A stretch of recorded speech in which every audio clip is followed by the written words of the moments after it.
C'est quand que la NBA vous a choqué pour la première fois? Ok, j'y vais un peu trop rapidement. Salut à tous, bon, je me trompe peut-être, mais je pense que si vous regardez cette vidéo, c'est que vous aimez un minimum la NBA. Et je vous comprends.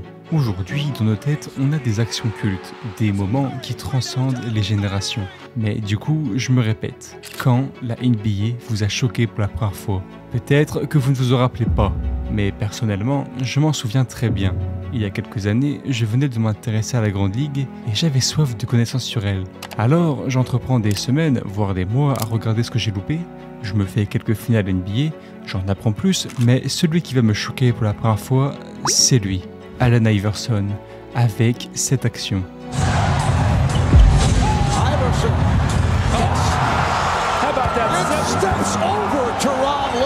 Et rarement, je suis aussi vite devenu fan d'un joueur. Je me suis renseigné sur lui, sur cet homme dont je ne savais rien, mais où j'avais justement tout à découvrir. Et aujourd'hui, je peux vous le dire, Allen Iverson est un de mes joueurs préférés. Et c'est probablement grâce à lui que cette chaîne existe. Alors aujourd'hui, je viens de passer les 10 000 abonnés. Et c'est pourquoi, symboliquement, je décide de faire cette vidéo. Aujourd'hui, on raconte l'une des histoires les plus inspirantes de l'NBA. Un parcours semé d'embûches, mais également le destin d'un gamin de la rue devenu légende intemporelle du sport. Aujourd'hui, sur l'UR de l'NBA, on plonge en plein dans les années 90 et 2000, à la découverte de l'histoire d'Allen Iverson. You know, you want to be fast like Isaiah, and you want to shoot like Bird, you know, rebound like Barkley, pass like Magic, be dominant like Shaq. But man, I wanted to be like Mike.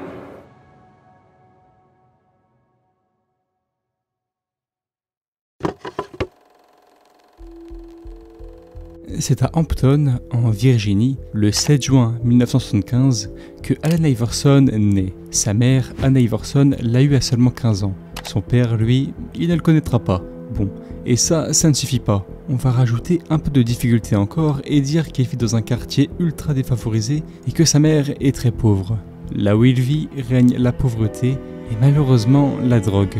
Pour s'échapper de cet environnement, celui qui se faisait appeler à cette époque Bubba Chuck utilise ses passions. Un vrai enfant de la rue, il s'intéresse au rap, les sapes et le sport, le football américain. Et à vrai dire, il est très bon, assez pour pouvoir espérer quelque chose dans ce sport. Vous savez très bien que ce n'est pas ce chemin qu'il va emprunter, mais il va quand même lui apporter une très belle rencontre. Lui, c'est Gary Moore, et il va littéralement devenir le père qu'Iverson n'a jamais eu. C'est un coach de football américain, et lui qui n'a pas d'enfant, la fusion est parfaite. Et même si rien n'est concret, il devient la figure paternelle d'Iverson. Et avec lui, le petit Allen s'épanouit de sa passion. Il a de l'or dans les mains et est vraiment un espoir de ce sport. Mais là où il brille d'autant plus, c'est surtout dans son cœur. Allen Iverson est un gamin lumineux.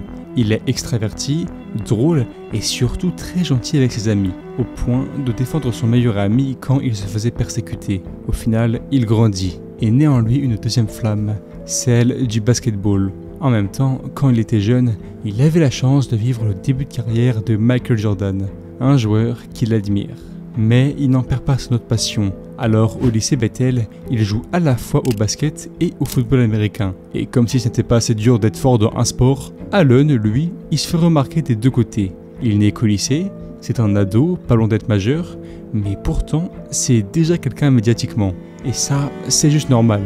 Il fait gagner le championnat à ses deux équipes en tant que meilleur joueur. D'un côté, un quarterback solide et de l'autre, un meneur ultra intelligent. Et il est déjà attendu pour un cursus universitaire.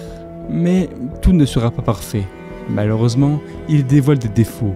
À l'école, il sèche énormément les cours, fait le clown, et ça lui vaudra de tout simplement redoubler. À ce stade, sa mère n'en peut plus et lui fait quitter le domicile. La personne qui l'hébergera, ça sera Gary Moore, son ancien entraîneur qui profite de son autorité pour remettre les pendules à l'heure de Bubba Chuck. Mais ça, c'est rien à côté de son deuxième défaut, l'impulsivité. Alors là, peut-être que vous vous dites que je dis n'importe quoi. Qu'être impulsif, c'est pas pire que de foirer sa scolarité. Mais Iverson, lui, il prouve le contraire, car ce défaut a failli lui coûter sa carrière. En février 93, Iverson et ses amis se rendent au bowling. Alors ouais, le bowling, c'est plutôt sympa. Mais ce qui va se passer cette soirée, un peu moins. Au cours de leur partie, Iverson et ses amis se font insulter par des blancs. Il faut savoir qu'à cette époque, en Virginie, il y avait énormément de racisme. Et ça, Iverson et sa bande ne le supportent pas. Et ça part en bagarre générale. Et puis, effet domino. D'abord, un témoin reconnaît la star lycéenne. Et ainsi, cette affaire devient médiatique. Iverson est traîné en justice, sauf que malheureusement, toujours en sa défaveur. D'abord, on l'accuse de s'être montré très violent. Mais surtout, comme je disais, c'est un personnage médiatique. La justice, évidemment, elle veut utiliser son image pour donner l'exemple. Et montrer à une jeunesse de Virginie toujours plus violente qu'elle peut frapper très fort. Ils vont même se montrer très malicieux en attendant gentiment qu'Iverson ait 18 ans, pour un procès qui s'annonce épicé. Et bien le verdict, le voilà. 5 ans de prison ferme. À ce moment, il peut dire au revoir à tout. La NBA, la NFL, la gloire. Quand il ressortira, il aura 23 ans et tout sera fini pour lui. La première question qu'on lui posera, c'est « Est-ce que vous pensez que votre célébrité a joué sur cette décision ?» La réponse, c'est moi qui vais vous la donner. Évidemment que oui, car cette justice, elle était prête à envoyer un message. De plus, le racisme grandissant en Virginie a également dû jouer. Et alors, à ce moment, pas de doute, tout est fini. Bon, sauf que vous pouvez le voir, cette vidéo, elle est loin d'être finie. Alors non, je suis pas encore assez fou pour faire des vidéos de cette durée sur des peines de prison, mais du coup, qu'est-ce qui s'est passé? Comment Iverson a fait pour s'en sortir? En fait, il va être grandement aidé par quelqu'un, un journaliste. Son nom, Tom Brokaw. Lui, ce qu'il va faire, c'est interviewer Iverson en prison et lui donner la parole sur la vérité. Et ça donne une toute nouvelle image à Allen, parce que du coup, tout le monde se rend compte qu'il est innocent, parce que accusé d'avoir frappé une femme, ce qu'il n'a pas fait. Et la honte change de camp. La justice passe pour des méchants, et c'est donc officiel, Allen Iverson est libéré. Il a pu profiter d'une grosse pression de la population en Virginie qui n'accepte pas une telle injustice. À vrai dire, il n'aura même pas passé une année entre les barreaux, 4 petits mois en fait. Et il peut donc se concentrer sur le sport à nouveau.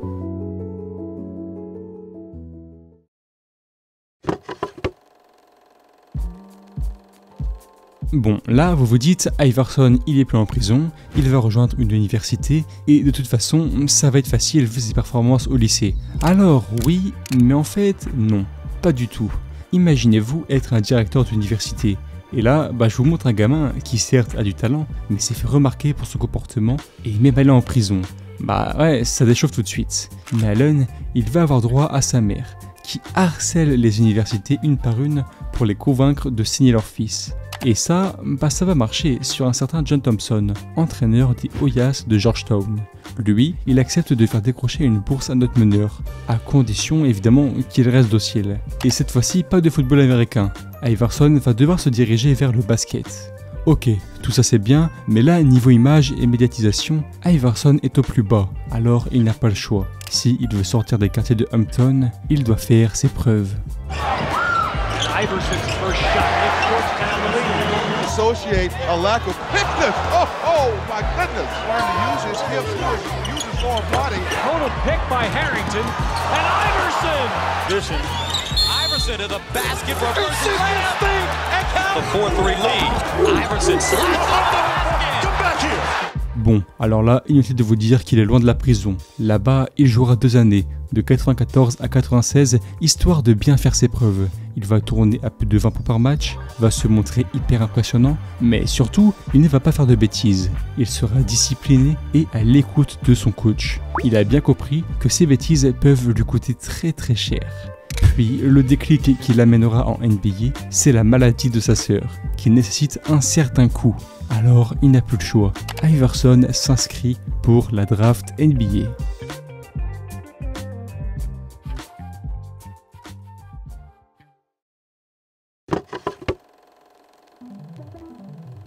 Alors, la draft de 1996, c'est un truc de fou. Kobe Bryant, Ray Allen, Stephen Marbury, Antoine Walker, Steve Nash, il y en a pour tous les goûts. Et dans cette cuvée générationnelle, il ne fait pas de doute que le premier choix sera sous pression. Sauf que le talent, ça ne ment pas. Et l'équipe détentrice du first pick, les Sixers, ils ont bien remarqué le talent de notre prodige. Alors, ils ne vont même pas hésiter. With the first pick in the 1996 NBA draft, the Philadelphia 76ers select Allen Iverson from Georgetown University. Et à vrai dire, Bubba Chuck, il manque pas de confiance. Is there anybody that can stop you one-on-one? I don't know. I hope not. I don't think so. Ah, d'ailleurs, je viens de l'appeler Bubba Chuck, mais à ce moment précis, il a un autre surnom qui va le suivre pour toujours. The Answer, la réponse. Mais la réponse à quoi? The Answer, c'est la réponse aux attentes. Surtout celle de relever les Sixers, qui à ce moment sont terriblement nuls. À ce moment, ça fait 5 ans qu'ils ne sont pas allés en playoff, et 10 qu'ils n'ont pas passé un tour. Iverson a sur lui la responsabilité de redonner vie à cette franchise, mais ce que personne ne savait en cette soirée de draft, c'est qu'il fera largement mieux.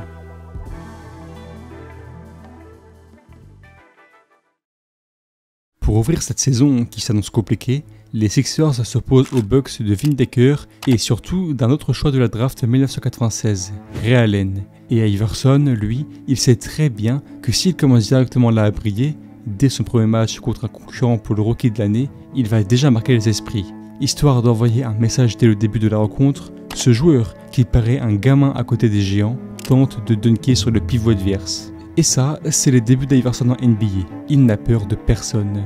Mais les débuts d'Iverson, c'est surtout 30 points et 6 passes sur des Bucks impuissants. Déjà. Et ça va le lancer sur une saison rookie exceptionnelle. À seulement 21 ans, c'est largement lui le héros des Sixers. Souvent, on met du temps avant de faire confiance à des rookies. Mais là, que ce soit pour le coaching staff ou les fans, il n'y a pas de doute. Le sauveur des Sixers, celui qui les amènera au sommet, c'est bel et bien The Answer.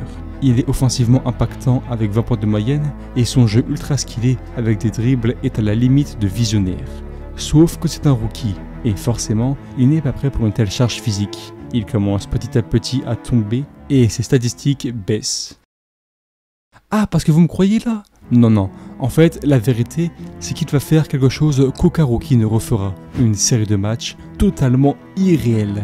D'abord, opposé à Michael Jordan, le 12 mars 1997, il va résister à cette dynastie, mais surtout, va crosser Jordan, l'humilier devant un public en effervescence. C'est probablement là que sa légende a commencé, en humiliant le plus grand de tous, son idole en n'étant qu'un rookie. Mais ce match le lance sur une série historique. Une nouvelle fois face à son idole, le 7 avril, il plante 44 points et choque le monde. 2 jours plus tard, c'est 40 points, 8 rebonds et 9 passes qui tombent sur les Hawks. Et les Bucks aussi vont goûter à 44 points et 9 passes du prodige. À ce moment, il égale le record de Wilt Chamberlain pour un rookie. Mais il n'est pas là pour égaler. Iverson, il veut tout détruire. Le lendemain, contre Cleveland, c'est 50 points qu'il colle contre les Cavaliers. Évidemment, son record en carrière. Et pour finir cette série légendaire, il colle 40 points tout pile en toute fin de match contre les Bullets, pour un record qui ne tombera jamais.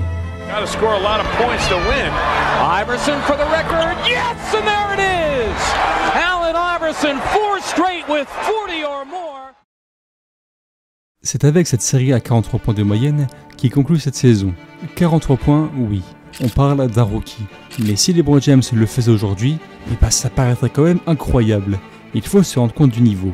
Au final, il est à 23 points, 8 passes et 2 interceptions de moyenne. Et il conclut donc l'une des plus grandes saisons rookie de tous les temps. Il sera même MVP du Rookie Game devant nul autre que Kobe Bryant. Et évidemment, il sera Rookie de l'année. En fait, souvent, quand on parle de cette cuvée exceptionnelle de 96, on oublie qu'à ce moment précis, en avril 97, Iverson avait bousillé la concurrence et il avait même gagné le respect de Michael Jordan. Rien que ça. Alors, certes, cette saison, collectivement, c'est un calvaire. Allen, il est trop seul dans cet effectif qui veut se reconstruire, mais cette saison, ce n'est pas un échec. C'est même la meilleure réussite. Allen a envoyé un message. Il a assumé les attentes et montré qu'il n'avait peur de personne et ne parlait pas dans le vide. Il a dit qu'il pouvait battre n'importe qui en 1v1, et bien pour le prouver, il a crossé Jordan. On disait que cette équipe des Sixers ne pouvait pas être sauvée, pourtant, à ce moment, Allen prouve que l'avenir va s'annoncer radieux pour la franchise.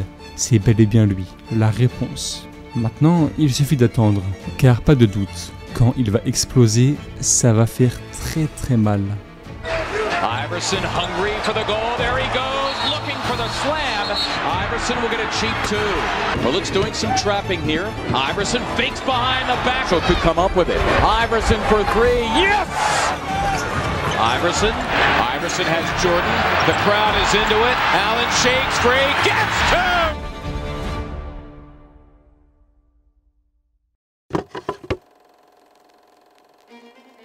Bon, alors à ce moment, Iverson c'est déjà un phénomène. À une époque où la NBA devient de plus en plus médiatique, Iverson est très apprécié, peut-être même à l'échelle d'un Wembanyama aujourd'hui. Par contre, c'est bien sympa tout ça, mais Allen reste un compétiteur, et il faut absolument construire un bon effectif autour de lui. Chose que les Sixers ne feront absolument pas. De par leur manque d'assets, c'est trop dur. Le seul vrai changement, c'est l'arrivée de Jim Jackson, qui ne sera pas mauvais, loin de là, mais très frustré du temps de jeu que lui accorde Larry Brown au profit d'Iverson. Donc, il partira pour Golden State en échange de Joe Smith et Brian Shaw. Des nouveautés vraiment pas terribles, donc en 1998, les Sixers finissent avec la 14e place de l'Est. De son côté, Iverson, lui, il fait une nouvelle fois une bonne saison. Il tourne à 22 points et 6 passes de moyenne, et va même profiter de cette saison pour poster à Marcus Camby, qui fait 30 cm de plus que lui, et accessoirement est le deuxième choix de sa draft. En fait, Iverson, quand il faut humilier des mecs de sa draft, il est en mission. Il va également se faire remarquer dans un match contre les Bulls, où il va crosser tous les effectifs de Chicago, à part Jordan. Parce que bon, on va pas abuser, une fois c'est bien. Mais d'ailleurs, ce move, le crossover, il en devient vite le représentant. Si des joueurs comme Tim Hardaway s'étaient également fait reconnaître pour ce move, Iverson, lui, le met dans des sphères jamais vues. Le monde entier devient fan de ce mouvement, une simple feinte qui annihile les meilleures défenses en NBA. Mais bref, cette saison n'est pas du tout exceptionnelle, alors passons à la suivante. Et là, les Sixers, ils vont aider Iverson. D'abord, niveau recrutement, Theo Ratliff, Eric Snow et Matt Geiger sont plutôt bons aux côtés d'Allen. Mais le meilleur, c'est Larry Hughes, car il va dévoiler une vraie alchimie avec Iverson. Les deux joueurs s'entendent très bien sur le terrain, et leur style athlétique leur vaut même un surnom, The Flight Brothers, les frères qui volent. De plus, cette année, AA tourne à 26 points de moyenne, et fait de loin sa meilleure saison en carrière. Il est le meilleur scoreur de toute la NBA, et il va même signer cette saison un contrat à 70 millions de dollars. Alors aujourd'hui c'est rien, mais à cette époque c'était vraiment énorme. Il sera All-NBA First Team, bref, une saison de fou. Collectivement, cette saison c'est également une réussite, car pour la première fois de sa carrière, Iverson il va jouer les playoffs. Face à eux, ça sera le Orlando Magic d'un Hardaway énorme, 3e de l'Est. Et là, on peut se dire que les Sixers jouent leur premier playoff depuis presque 10 ans. Face à un adversaire aussi coriace, gagner un match, ça serait déjà pas mal. Mais quand vous avez le numéro 3 de votre équipe, tout est très différent. Dès la première rencontre, Allen score 30 points et prend l'avantage dès le début. Sauf que le Magic, c'est un contender. Ce n'est pas ce gamin qui va les choquer. Et Hardaway leur permet de reprendre le contrôle de la série. À ce stade, il n'y a plus vraiment grand monde qui croit en The Answer. Mais lui, c'est un animal. Il a crossé les plus grands, choqué le monde. Plus rien ne peut l'arrêter. Dans le match 3, il score 33 points, accompagné de 10 interceptions, un record qui tient toujours. Puis pour les finir, il score 37 points et achève sa proie. Pour la première fois depuis presque 10 ans, les Sixers ont gagné un tour de playoff. Malheureusement, face aux Pacers de Reggie Miller, ils vont se faire sweep, 4-0. Mais Allen a une nouvelle fois brillé, avec 28 points de moyenne. Alors résumons, les premières playoffs de Allen, c'est 29 points de moyenne et un upset de fou. Donc oui, c'est excellent. Il a prouvé au monde que ce n'est pas juste un showman. Quand vient l'heure de gagner, il peut emmener des équipes banales à renverser des mastodontes. Il est désormais temps de devenir une légende, temps de gagner, car il le sait. S'il veut un jour être au niveau des légendes qui l'ont inspiré, ces monstres inoubliables, il va falloir remporter des titres. Allen Iverson and the Sixers, who are making their first playoff showing since Tracy Spencer's Ball handler to stop. You stop this. Iverson off a screen, wide open. This playoff series for Orlando. The Sixers in the game on a 17.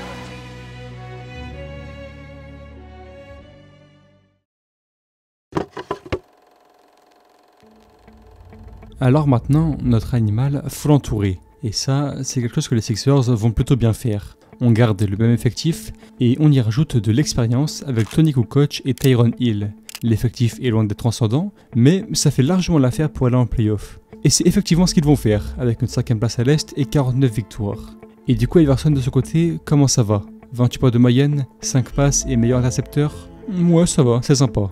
Plus sérieusement, cette saison 2000, c'est plus ou moins celle de la confirmation pour Iverson. Même si vous verrez qu'une sera plus marquante dans ce registre. Dans une NBA à ce moment orpheline de Jordan, The Antwerp apporte du réconfort et exactement ce qu'il faut à la ligue, du spectacle.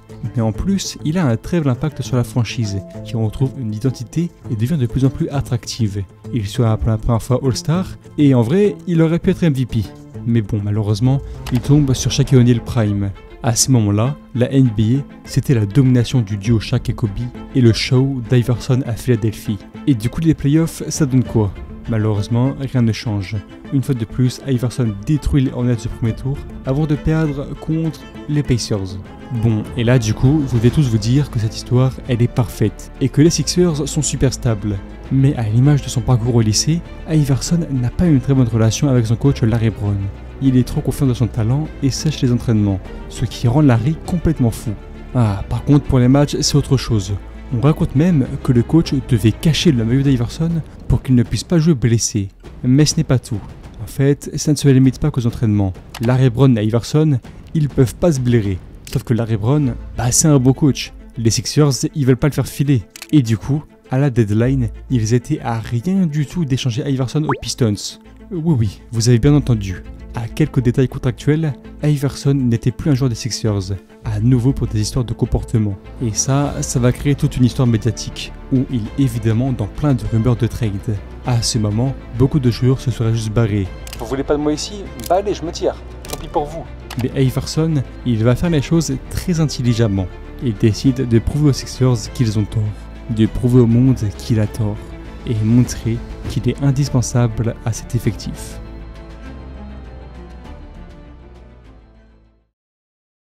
Pour la saison 2001, rien ne va vraiment changer. Les Sixers perdent malheureusement Larry Hughes, mais récupèrent Dikembe Mutombo.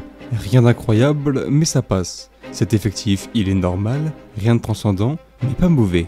Et pourtant, Allen Iverson, il va en faire une des meilleures équipes de toute la NBA.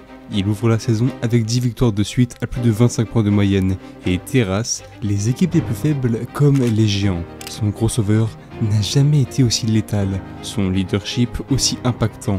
Il est partout, et même en défense, il est à nouveau meilleur intercepteur de la ligue. Il est clutch, il est beau à voir jouer, et en plus, il gagne. En fait, c'est simple. En l'espace d'une saison, il passe du gamin insolent à une arme indispensable chez les Sixers. Juste, regardez ce cross sur Derek Fisher, ou même ce jelly sur Don Reed. Et cette passe par Kukoc aussi. C'est même pas qu'une question de stats, c'est l'une des saisons les plus marquantes sur le jeu. Pourtant, à la fin de la saison, Iverson, il a 31 points de moyenne. Il est le meilleur scoreur en NBA et les Sixers sont premiers de la conférence Est. Il va scorer 54 points contre les Cavs, 46 contre les Kings, 44 contre les Pistons. Et allez, pour la route, il rescore 54 points contre les Raptors. En plus, même au All-Star Game, il va laisser sa trace, en étant le meilleur joueur du match et avec des actions que encore aujourd'hui beaucoup ont en tête. Comme celle-là par exemple. Cette saison, c'est une révolution, un message non seulement à ses dirigeants, mais aussi à la NBA. Et qu'est-ce qu'il se passe quand on joue à un tel niveau, qu'on est un monstre individuel et qu'en plus on fait de notre équipe un contender? Eh bien, ce qu'il se passe, c'est extrêmement simple. Quand on est le meilleur joueur de la NBA, on devient MVP. Congratulations, 2001 NBA MVP, Allen Iverson. I want to thank my family and my friends, my coaching staff, and my teammates. Because without my teammates, I definitely wouldn't be up here getting this award right now.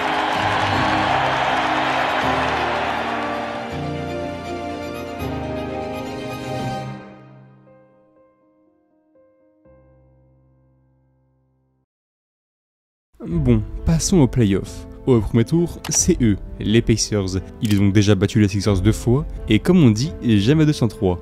Ils gagnent le premier match et plus aucun. Iverson les détruit. 44 points dans le match 2, puis 33 dans le match 4, et cette série est finie. La malédiction est passée, ils passent au second tour. Là-bas, ils y retrouvent les Raptors du phénomène Vince Carter. Et là, comment vous dire ? Iverson est légendaire, il enchaîne les bons matchs et mène un duel de fou contre Vince Carter. Pour vous dire, ce fou va scorer 50 points à 2 reprises, dans la même série. Et finalement, il emmène les Sixers en finale de conférence. Là-bas, ce sont les Bucks. ceux de Ray Allen, autre crack de la draft 1996. Mais je vous l'ai déjà dit, quand il s'agit de ses compères de draft, AA ne plaisante pas. Une nouvelle fois en 7 matchs, cette série s'arrête et Iverson plante 90 points en 2 matchs pour emmener les Sixers en finale, une première depuis 1983. Et d'ailleurs, ce 7e match, parlons-en, une ambiance de fou, une salle prête à exploser, qui voit quelque chose d'unique, un moment gravé dans l'histoire.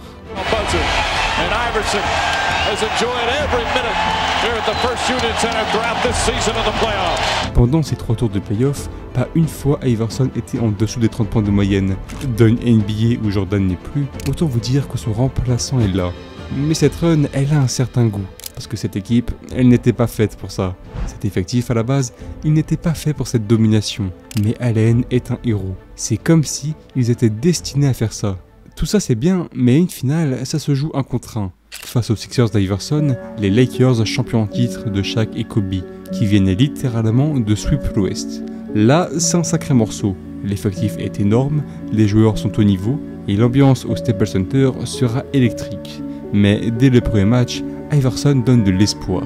Du mi-distance, de la transition, de l'interception. À ce moment, les outsiders sont en train de gagner. Mais eux, qui menaient de presque 10 points, ils finissent par se faire remonter. Et les Lakers grattent une prolongation.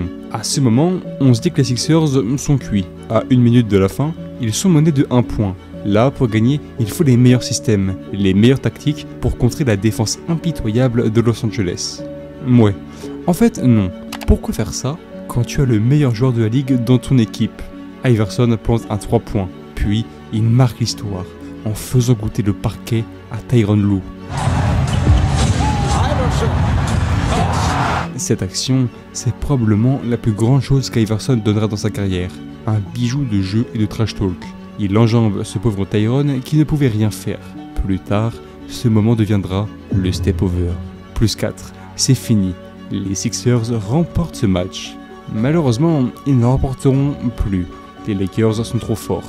Et ils finissent par gagner 4 matchs de suite et remporter un 2e titre d'affilée. Iverson s'est bien battu, 33 points de moyenne, mais il était un peu trop seul. On se rend finalement compte que cet effectif n'est pas vraiment à la hauteur d'un championnat.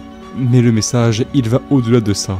Sincèrement, si je vous parle des finales 2001, à quoi allez-vous penser en premier?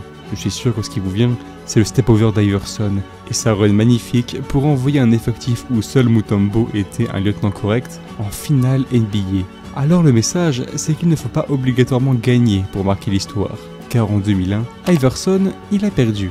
Mais il est passé d'un joueur controversé, à la limite de se faire trade, à une légende intemporelle.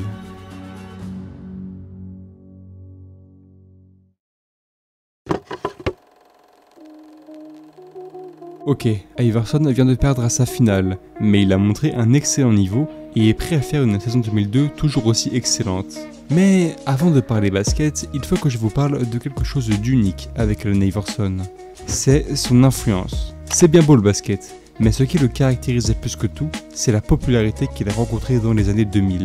En 2001, il signe un contrat à vie avec Reebok, et ses pairs rencontreront un bon succès. Mais surtout, la révolution est stylistique. En début de saison, Iverson se blesse et il met donc une manchette sur le bras. Avec elle, il marquera 51 points et donc il décide de la garder, même après avoir guéri. Sauf que les fans de NBA, ils adorent. Ils adoptent ça et même en NBA, les joueurs commencent à mettre une seule manchette pour le style. De plus, au All-Star Game, il se fait tresser les cheveux de cette manière, ce qui a été beaucoup moins démocratisé en NBA. À l'époque, on affiliait ça avec la rue et les gangs. Sauf qu'encore une fois, les jeunes fans de NBA, ils adorent. Puis même si on oublie ces deux révolutions, son simple personnage suffit. Iverson, c'est un gars de la rue, qui a été élevé dans la culture hip-hop et qui, au lieu de la renier, dans une NBA beaucoup plus stricte qu'aujourd'hui, l'a fièrement brandi. Il écoute du rap, fait du rap, porte des tatouages partout, des tresses et met des manchettes pour le style. Un vrai visionnaire. Et il devient le chouchou d'une jeunesse américaine qui n'attendait que ça. Mais côté basket, c'est un peu plus compliqué. Les 2 saisons qui vont suivre seront excellentes individuellement, mais pas collectivement. En 2002, les Sixers se qualifient de justesse en play-off. Iverson est meilleur scoreur et meilleur intercepteur de la ligue, mais il se fait éliminer dès le premier tour par les Celtics. Et après, des tensions avec son coach qui ne supporte plus que AX sèche l'entraînement, il nous sort cette conférence de presse légendaire où il répète plus de 20 fois le mot practice. When you just talk about practice, we sitting here, I'm supposed to be the franchise player, and we're in here talking about practice. I mean, listen, we talking about practice.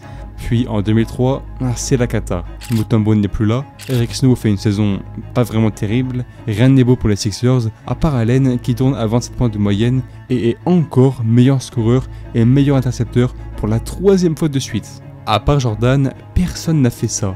Mais en playoff, il est trop seul. Contre les Hornets de Baron Davis, il sort son record en playoff avec 55 points, puis élimine cette jeune équipe en 6 matchs. Mais malheureusement, les Pistons auront raison de lui. On parle d'un joueur qui score 32 points de moyenne sur les playoffs, mais se fait éliminer dès le second tour. Après ça, Larry Brown, le coach des Sixers qui n'aime pas trop le comportement d'Iverson, il quitte son poste. De quoi faire rêver Allen donc. Mais en fait, pas vraiment. Ce qu'il ne savait pas, c'est que Larry n'était que le premier d'une longue liste dont il faisait partie.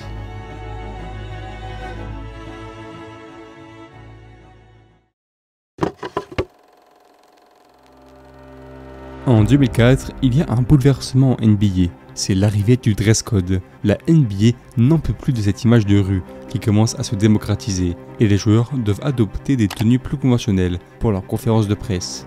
Évidemment, ce dress code, il s'applique surtout à Allen Iverson qui a totalement instauré cette nouvelle image.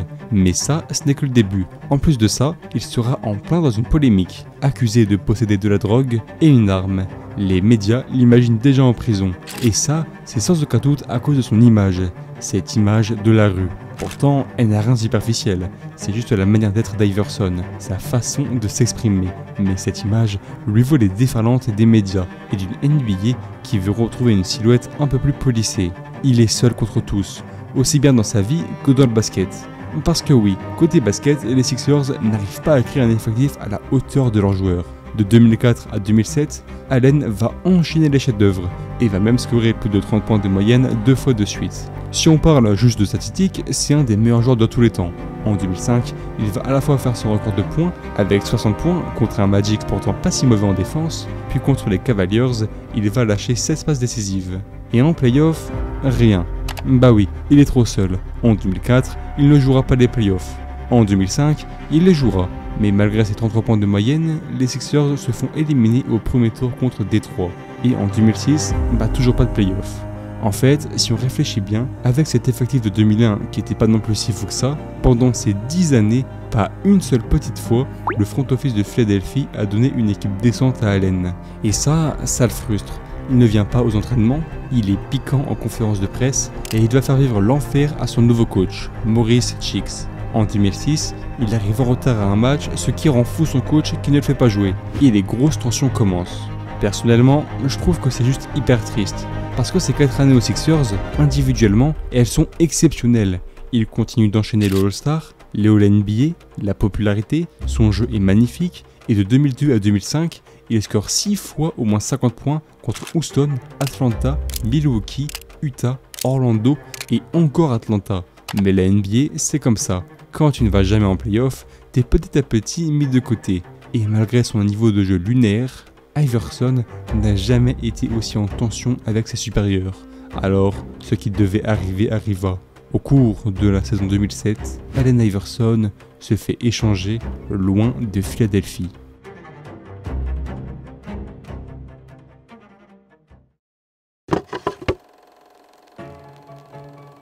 Bon, vous le savez, quand on parle d'Iverson, on pense directement aux Sixers.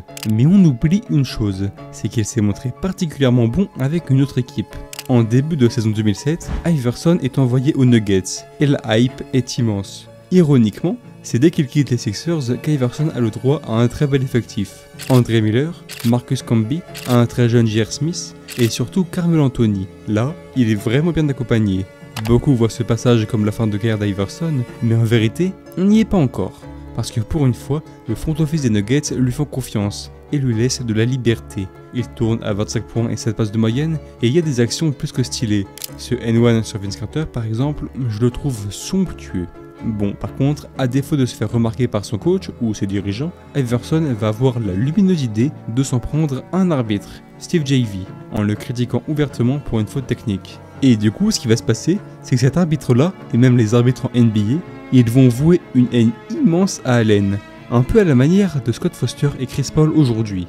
Mais bref, The Answer peut donc revenir en play-off. Bon, malheureusement, ils tombent sur des Spurs qui sont juste la meilleure équipe de cette décennie, et qui vont d'ailleurs gagner le titre cette année-là. Mais Iverson maintient ses 25 points de moyenne, et il vit plutôt bien son séjour dans le Colorado, avec une bonne relation avec le jeune Carmelo. Les 2 saisons qui vont suivre, elles seront bonnes pour AA. D'abord, en 2008, il est en 26 points et 7 passes de moyenne, avec un jeu toujours aussi léché offensivement. Puis, il y aura des matchs vraiment pas mal. 38 points contre les Clippers, 36 contre Toronto, 37 contre Cleveland, et tenez-vous prêts, 51 points contre les Lakers. Bon, par contre en playoff, leur 8ème place les oppose aux Lakers premiers de l'Ouest. Et forcément, ça part en sweep.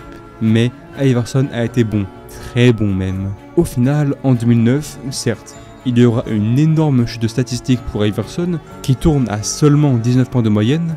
Cette phrase est un peu folle, mais il continue de s'éclater dans ce roster, et il forme avec Carmelo un duo vraiment redoutable.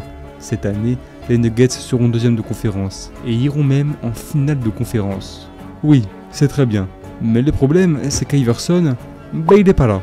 Alors non, je suis pas en train de faire une métaphore pour vous dire qu'il a été mauvais, plus tôt dans la saison, il s'est blessé, et les Nuggets l'ont échangé contre Chauncey Billups, avec l'envie de jouer avec un meneur un peu plus traditionnel.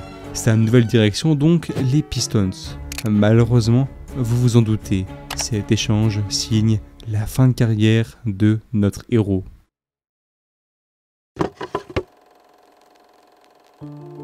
Donc, je disais, Iverson est échangé aux Pistons. Est-ce que ça va bien se passer? Absolument pas. Déjà, Iverson, c'est un talent offensif générationnel, mais qui se montre parfois un peu individualiste, et forcément, quand il arrive dans cette équipe en reconstruction, avec un Michael Curry qui cherche à créer un jeu collectif, bah ça ne colle pas. En plus, Iverson joue de moins en moins, au profit du jeune Rodney Stuckey, et l'alchimie avec l'équipe n'est vraiment pas bonne. Bref, une saison horrible. Après ça, il ira passer un coup d'œil chez les Grizzlies. Et peut-être que vous vous dites, tiens, c'est marrant, j'ai jamais vu Iverson avec un maillot de Memphis. Bah c'est normal, il n'a joué que 3 petits matchs avec eux, de septembre à novembre 2009, avant de se faire couper. C'est exactement à ça que ressemble une fin de carrière. Un peu à l'image de Derrick Rose récemment. Mais Allen ne peut pas échapper à quelque chose, à l'appel du cœur. Tel un symbole, la dernière équipe NBA qui lui fera confiance, ce sont les Philadelphia Sixers. Il signe un contrat d'1 an jusqu'en 2010 avec la franchise et retourne là où tout a commencé. Le choc, les embrouilles, les outsiders, mais surtout ce public qui l'acclame encore comme avant, comme si cette aventure ne s'était jamais vraiment arrêtée.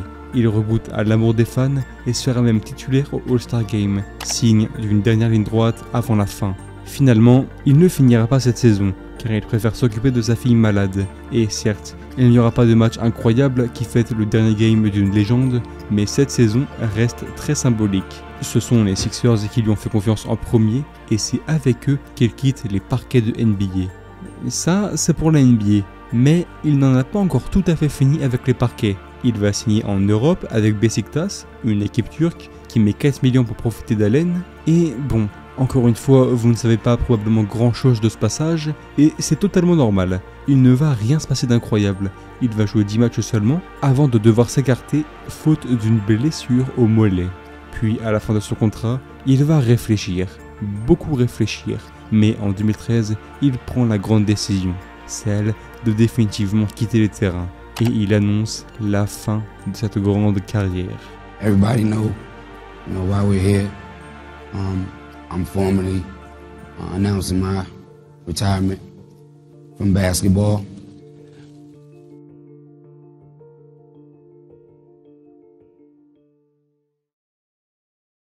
Et voilà, c'est comme ça que se conclut cette histoire.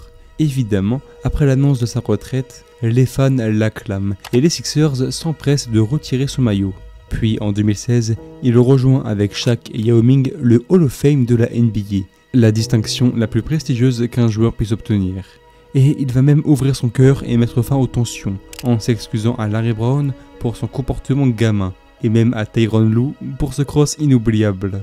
Pourtant, cette carrière est assez frustrante. C'est un chef-d'œuvre individuel, mais qui manque de récompenses collectives, que ce soit en NBA ou même avec Team USA. Aujourd'hui, les gens oublient qu'Iverson c'est un MVP, c'est la deuxième meilleure moyenne de points en playoff et l'une des meilleures moyennes de points au total. Mais en fait, Iverson c'est bien plus que ça. C'est le symbole d'une nouvelle NBA, plus moderne, qui parle à la jeunesse. Le symbole d'un jeu plus créatif, d'une identité qui a marqué toute une génération. Une révolution qui a à jamais changé la grande ligue et laissé un héritage indélébile sur le monde. C'est un joueur qui est parti de très très loin, des coins les plus sombres de son pays, passant même par la prison, mais qui est devenu le porte-étendard de toute une jeunesse et leur culture. Alors, peu importe les frustrations et les controverses, il ne fait aucun doute que cette carrière, c'est l'une des plus grandes carrières de l'histoire de la NBA. You know, you want to be fast like Isaiah, and you want to shoot like Bird, you know, rebound like Barkley, pass like Magic, be dominant like Shaq. But man, I wanted to be like Mike. Iverson has Jordan. The crowd is into it. Allen shakes free, gets two! Iverson for the record, yes! And there it is! Iverson against Williams again, yes! Congratulations, 2001 NBA MVP, Allen Iverson. 3-on-2, Iverson to the reverse. Iverson. How about that? And steps over Tyronn Lue. Iverson stole the ball! Iverson stole the ball! And he scores! Drives it, flips it up, bangs it up! Coach Thompson,